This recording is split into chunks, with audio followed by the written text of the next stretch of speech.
New York. I'm Alyssa Leffler, and I lead our retail marketing for the Americas at Cushman and Wakefield.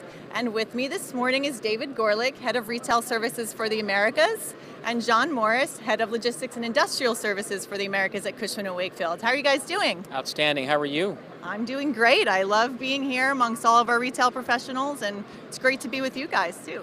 So this is my first ICSC with Cushman and Wakefield, so I'm really excited to be here and running and leading this platform from a retail perspective. It's great. That's wonderful.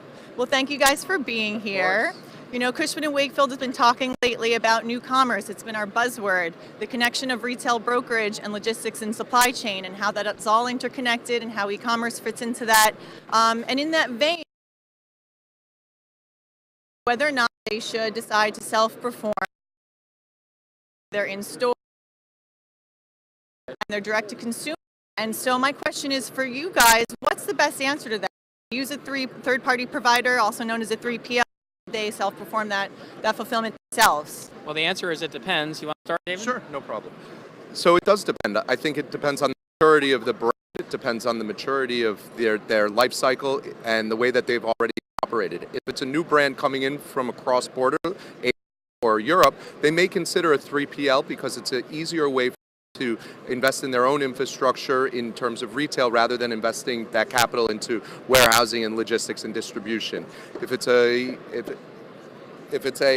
other retailer that's been in the market, they could potentially decide to go into a standard, typical type of environment where they're not utilizing a 3PL. Right, and thank you. And the 3PL, third-party logistics industry in our country is mature. It's more mature in Europe, but it's mature here, and it's generally about a few concepts. First is it doesn't necessarily save costs. In fact, per average order filled, it can be and often is more expensive than someone doing it themselves. But if the retailer doesn't yet have scale, isn't interested in putting the capital into the infrastructure today, would rather put that working capital more into the business. If maybe logistics is not at this point a core competency for them, and the market or even so learning things from a provider that's doing this for 10 others. As you enter the market, it frees up capital, it lowers aggregate capex for the platform, and then to David's point, as you grow, you can take on that supply chain responsibility yourself. And in this country, there is tremendous talent around logistics and supply chain. Many companies will evolve, keep it third party for them. But at that point, after you've accomplished market entry, you have that option. Wonderful. Great answers, gentlemen. So it sounds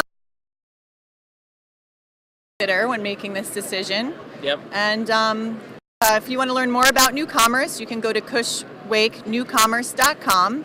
And if you're here at the Javits Center, stop by, say hello. We're at booth 2235, and we'll be here all day. Thanks, everyone.